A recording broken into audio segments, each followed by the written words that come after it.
কলকাতার নেল কমিউনিটিতে গত 1 বছরে আমার একটা জিনিস বেশি চোখে পড়ছে, যেখানে অন্য জায়গার নেল আর্টিস্টরা নিজেদের কাজ বা স্কিল গ্রোথ নিয়ে ব্যস্ত, সেখানে আমাদের কলকাতার আর্টিস্টদের মধ্যে কম্পিটিশনের পাশাপাশি একে অপরকে নিয়ে ডিসকাস করা বা কোনো না কোনো কন্ট্রোভার্সি যেন একটু বেশি হচ্ছে।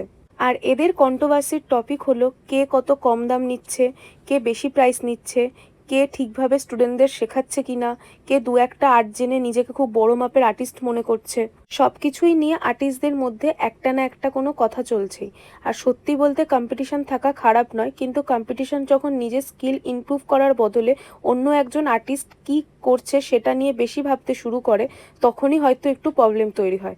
কারণ একজন আর্টিস্ট কম প্রাইস নিচ্ছে মানেই তার কাজ খারাপ নয়, আবার একজন বেশি প্রাইস নিচ্ছে মানেই তিনি ওভার চার্জিং করছেন এটাও বলা যায় না।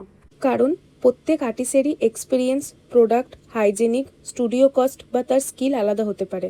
তাই শুধু প্রাইস দেখে একজন আর্টিস্টকে জাজ করা হয়তো ঠিক নয়। একইভাবে একজন আর্টিস্টের স্টুডেন্টের কাজ দেখেও পুরো টিচারকে জাজ করাটাও সবসময় ফেয়ার নয়। কারণ প্রত্যেক স্টুডেন্টের শেখার প্রসেসটা আলাদা হতে পারে।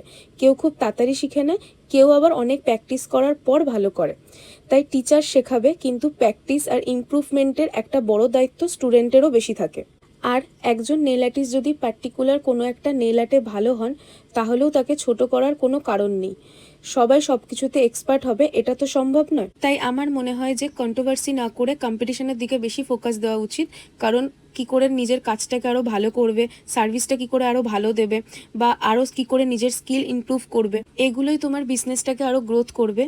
কে কাকে ছোট করবে সেটা নয়, কারণ একজন নেল আর্টিস্টের সাকসেস মানেই অন্য একজনের ফেলিয়ার নয়। কলকাতার অনেক ক্লায়েন্ট আছে, অনেক ধরনের বাজেটও আছে, আর অনেক ধরনের স্টাইলও আছে। আর প্রত্যেক আর্টিস্টেরই নিজেদের একটা আলাদা জায়গা করারও সুযোগ আছে।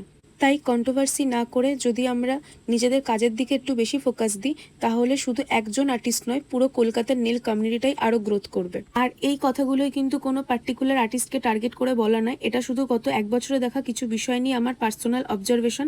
শেষ পর্যন্ত একটা কথা, আপনার কাজ, আপনার স্কিল, আপনার পার্সোনালিজমই আপনাকে আলাদা করে তুলবে।